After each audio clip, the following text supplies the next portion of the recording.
Juste avant la présentation des mémoires que vous attendez tous avec impatience, on va profiter des derniers retardataires et de leur arrivée pour remercier Christian Hugonnet qui a eu l'idée géniale de créer la Semaine du Son, de présider cette association qui permet de faire en sorte que le son ait une dimension politique et soit reconnu dans différentes instances, dont l'UNESCO, puisque la charte qu'il a écrite a pu être reprise in extenso par l'UNESCO et c'est devenu la Semaine du Son de l'UNESCO.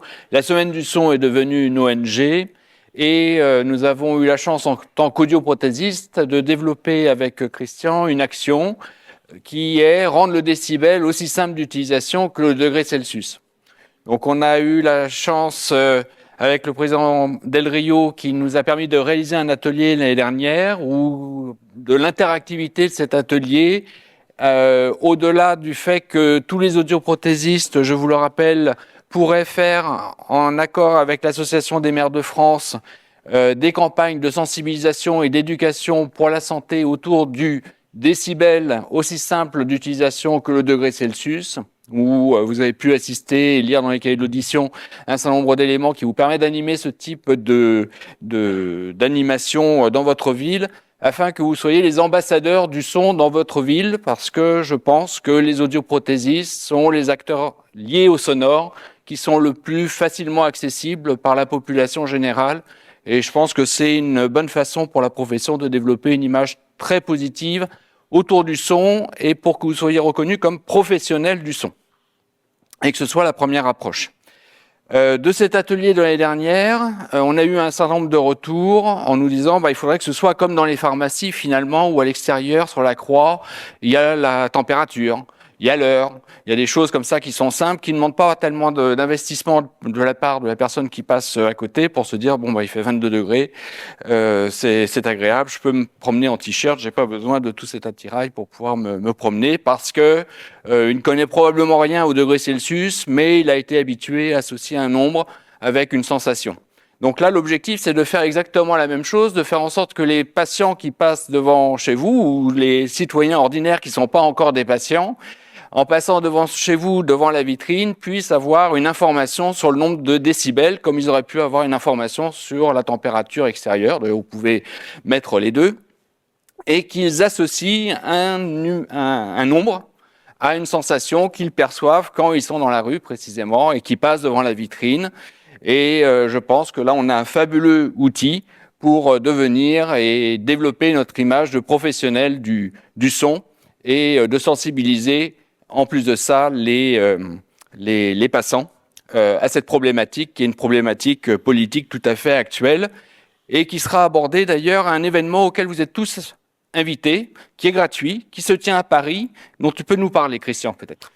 Oui, c'est la Semaine du Son de l'UNESCO, donc c'est au mois de janvier, donc avec deux parrains cette année, donc Eric Orsena et Kenji Girac, donc deux personnalités très différentes, et qui vont ouvrir la soirée avec des concerts, avec un concert. Et ça sera donc le lundi 20 janvier 2025. Et puis ensuite, il y aura, le mardi, on aura une journée sur l'environnement sonore, urbain d'ailleurs, ça sera un des thèmes aussi développés cette année, important.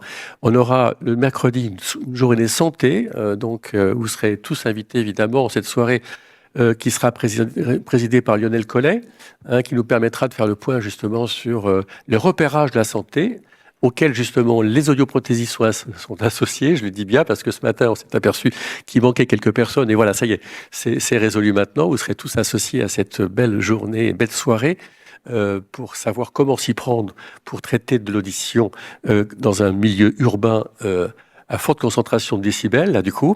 On a une soirée également consacrée sur le rapport image et son à Notre-Dame de Paris, qui est une très belle soirée sur l'archéologie sonore de Notre-Dame de Paris. Donc, en quoi on est remonté jusqu'au XIIe siècle pour retrouver effectivement des sources sonores existantes qui nous permettent de retrouver la trace de ce bel édifice. Et on aura également la projection en avant-première.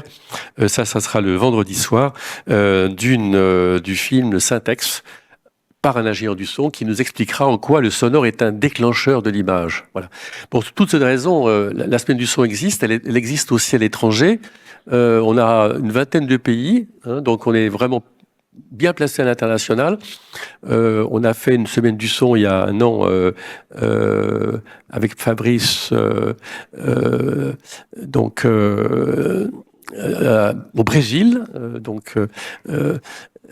et c'était fabuleux. Donc on a organisé une semaine du son absolument incroyable là-bas, comme on le fait également dans d'autres pays comme le Caire, comme le Liban également, qui souffre également terriblement en ce moment. Et on est dans plein de pays. On sera en Norvège également, on sera en Suisse, on sera bon. Tout va bien de ce côté-là. Et donc, simplement, venez nous rejoindre, évidemment, au mois de janvier, c'est important.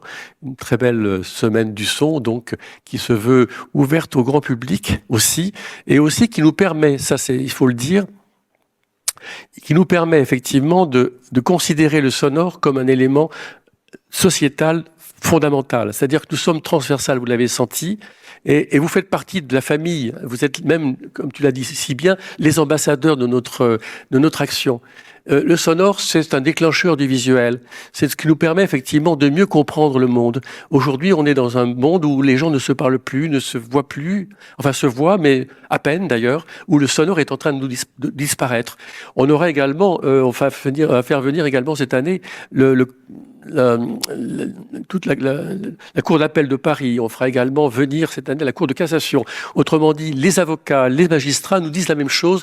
La notion de plaidoirie est en train de disparaître aussi. Donc le sonore, donc la manière avec laquelle on s'exprime aujourd'hui, là aussi est en train de disparaître.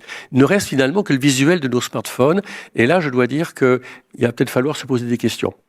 Et je reviens sur ce que j'ai dit sur le Brésil. J'avais perdu le nom de Fabrice Giraudet, qui est dans cette salle et avec lequel on avait justement organisé une semaine du son au Brésil. Voilà, merci Fabrice. Donc effectivement, venez nombreux. Vous avez compris qu'il y a une transversalité et que les audioprothésistes sont vraiment bienvenus dans cette association qui dépasse très largement le cadre de la santé auditive et qui permet de nouer des contacts beaucoup plus larges avec la société civile. Merci.